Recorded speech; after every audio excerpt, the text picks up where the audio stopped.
Fala. E ninguém aqui que não é parlamentar, ninguém pode falar, apenas os parlamentares. Apenas os parlamentares.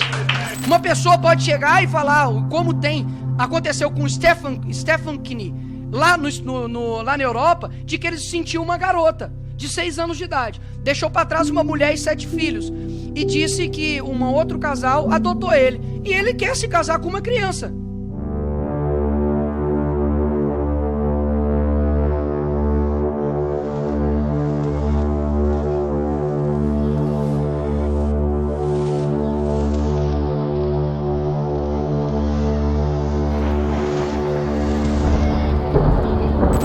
E antes de adentrar aqui nos argumentos, não dá para poder tratar um tema assim complexo e que precisa da nossa atenção com argumentos do tipo não quer aceitar o casamento homossexual, não case com um. Porque esse argumento ele é muito frágil, até mesmo porque eu poderia usar o mesmo argumento contrário, dizer, olha, você não quer que legalize as armas, não compre uma arma.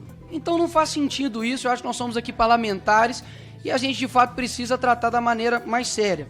E muitas vezes quando se trata aqui a respeito, por exemplo, dos cristãos, nos chamam de fundamentalistas, religiosos, etc. E dizem que a Bíblia não pode ser utilizada como argumento. E saibam que eu não utilizarei hoje a Bíblia como argumento aqui nessa discussão.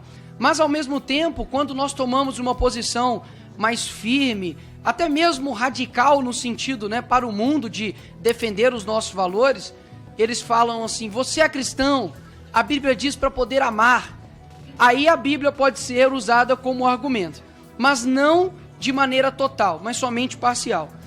E me dirijo aqui, antes de adentrar os meus argumentos, a militância que está aqui hoje, os homossexuais, o pessoal que veio aqui de forma correta, que é a casa para poder conversar, dialogar, de que a esquerda ela usa vocês, assim como as outras demais tipos de ativismos que há no Brasil, como por exemplo a militância, como lá acontece nos Estados Unidos do Black Lives Matter, como acontece também com pessoas que estão em dificuldades de achar uma casa, como a questão do MST, MTST, enfim, utilizam vocês. Eu digo isso porque nós temos aqui pessoas de partidos comunistas que essa mesma foice e martelo perseguiu homossexuais lá atrás. Isso é um fato, não é uma opinião minha. Isso é o da boca do Fidel Castro, do homem que fundou o Foro de São Paulo junto com Lula. E olha só que contradição.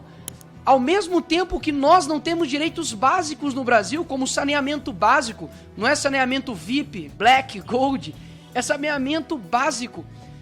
E muitas pessoas aqui não possuem liberdade, por exemplo, um homossexual, assim como um hétero, de andar na rua de maneira segura, com o celular, porque pode ser roubado. Se ele usar aqui o transporte público, como eu usei durante muito tempo na minha vida, ele vai encontrar um serviço prestado pelo Estado péssimo. Se ele tiver algum problema de saúde, for até no seu bairro ali, que seja numa UBS, ele vai encontrar, delegado Caveira, uma prestação de saúde pública horrível. Na escola, talvez, que seu filho ou a sua filha irá frequentar, que o Estado fornece, ele vai encontrar uma prestação de infraestrutura, inclusive péssima. Mas nada disso importa. O que importa é que o Lula diz que tem compromissos com o direito LGBT. Sendo que você, LGBT, não tem, além de somente falas do presidente, não tem mais nada que o governo possa te oferecer de direitos de fato. Saúde, educação, transporte, nada. Mas migalhas sendo oferecidas para uma militância que eles utilizam. Até mesmo porque há homossexuais que não concordam com a militância e que são discriminados pelos mesmos. Ou seja, não se enganem. Assim, quando eles obtiverem o que eles querem, eles irão te descartar. E eu digo isso aqui assim como alguém que sabe e conhece da história.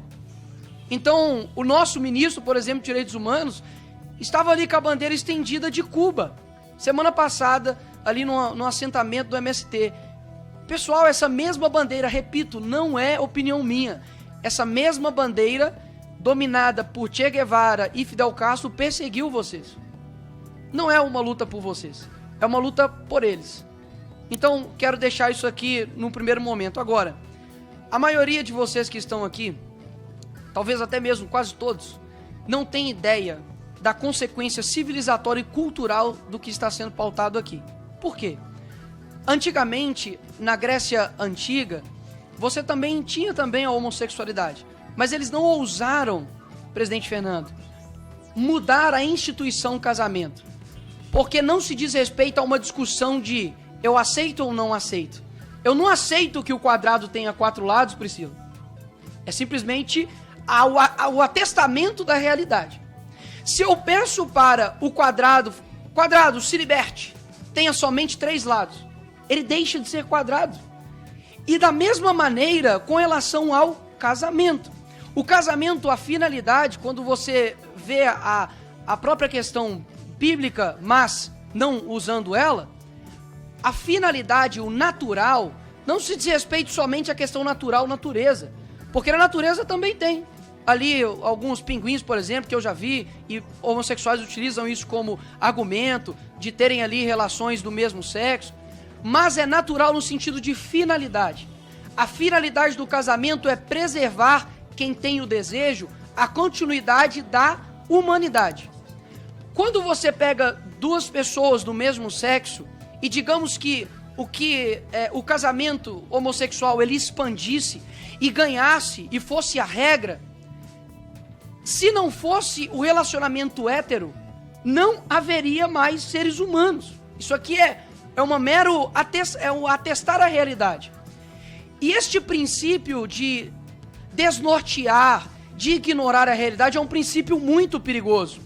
Quando nós vemos, por exemplo, que esse mesmo princípio ele é aplicado a o que eu me sinto, eu me torno. Ou seja, a realidade não é mais aquilo que você vê, é aquilo que o interlocutor atesta. Ou seja, se eu me sinto homem, você é obrigado a me chamar de homem.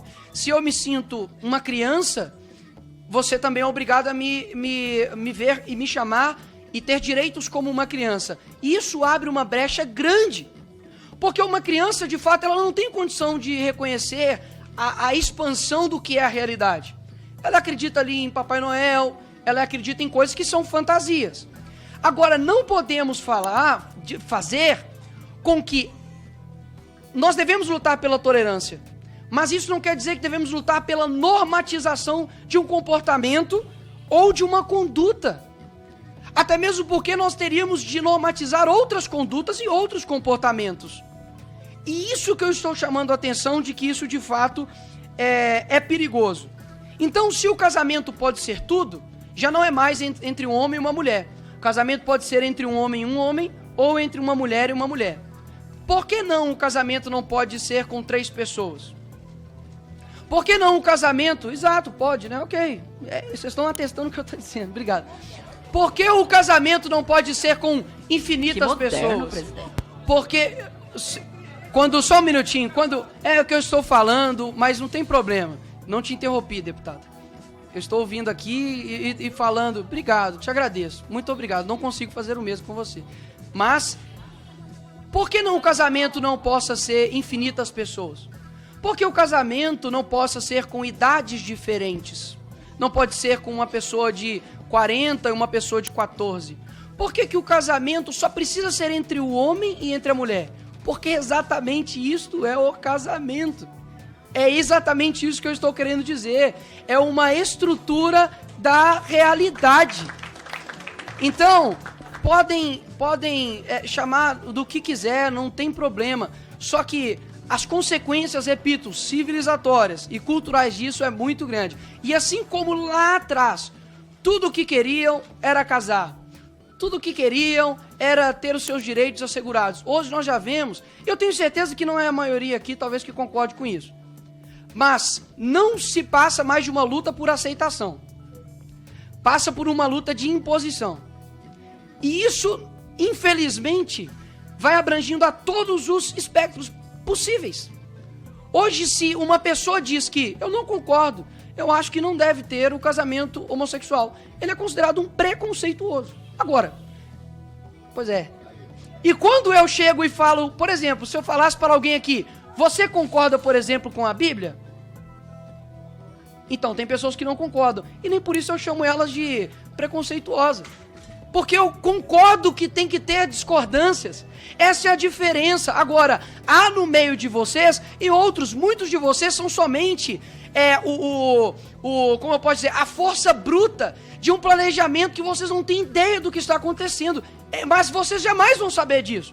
Porque está num lamaçal ideológico muito grande que vocês não podem dar um passo atrás.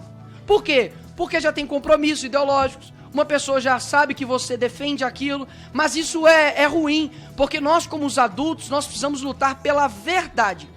E hoje a verdade ela já é ignorada.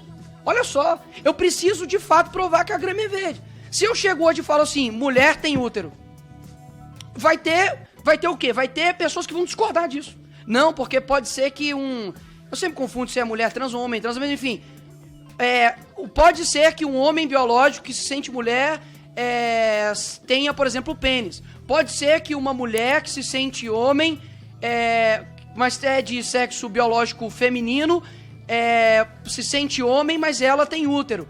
Ou seja, se eu afirmo, Priscila, deputada Priscila, de que é impossível um homem ter útero, hoje, isso é considerado uma loucura.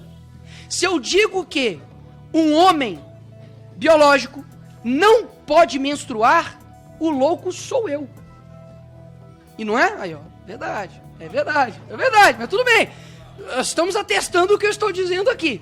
Então, senhores, eu tenho um forte pressentimento, e não é um pressentimento bom, de que isso que eu estou falando aqui hoje, esse vídeo, isso aqui que está sendo feito aqui hoje, vai ser utilizado futuramente para atestar que nós estávamos certos. Quando acontecer, por exemplo, no Brasil, por que não? Casamento com crianças, casamento até anteriormente teve com bode, casamento, mas por quê? A criança não pode ter o direito dela, criançofóbicos, percebe? Se você não utilizar um princípio diz respeito às raízes, deputado Felipe, nós podemos discordar muitas das vezes dos galhos, mas os princípios, eles são norteadores de tudo aquilo que vai vir depois. Princípios que anteriormente eram o seguinte: todo tipo de amor é válido. Isso é um princípio muito perigoso, que é repetido por vocês, sim. Eu, por exemplo, ou eu não, né? Mas uma pessoa pode chegar e falar, como aconteceu com o Stefan Knie, lá na Europa, de que ele sentiu uma garota de 6 anos de idade. Deixou para trás uma mulher e 7 filhos. E disse que um outro casal adotou ele. E ele quer se casar com uma criança. Quem é você para dizer que ele não pode? Ou que ele não é uma criança? Afinal de contas, senhor presidente, só para não pedir aqui, é porque eu estou falando. Preservem a fala do só para segurar minha fala. E ninguém aqui que não é parlamentar, ninguém pode falar. Apenas os parlamentares. Apenas os parlamentares. Obrigado, senhor presidente. Eu também já estou finalizando. Mas esse é um princípio muito sério. Como eu disse aqui, infelizmente, esse meio aqui acaba ficando quase que algo teatral, que as pessoas não conseguem sair do seu papel. Mas eu tenho certeza que a verdade, diferentemente do que eles acreditam, ela é concreta, ela é real e ela é atestada por ela mesma. Eu não preciso provar que 2 mais 2 é 4. Daqui a pouco nós vamos dizer isso e alguém vai perguntar qual a fonte. 2 mais 2 é 4, qual é a fonte?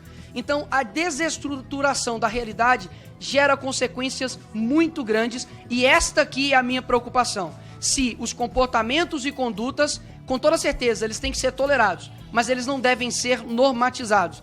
É um péssimo pressentimento que eu tenho de que futuramente, um futuro bem próximo, a minha fala se torne real. Infelizmente. Obrigado, presidente.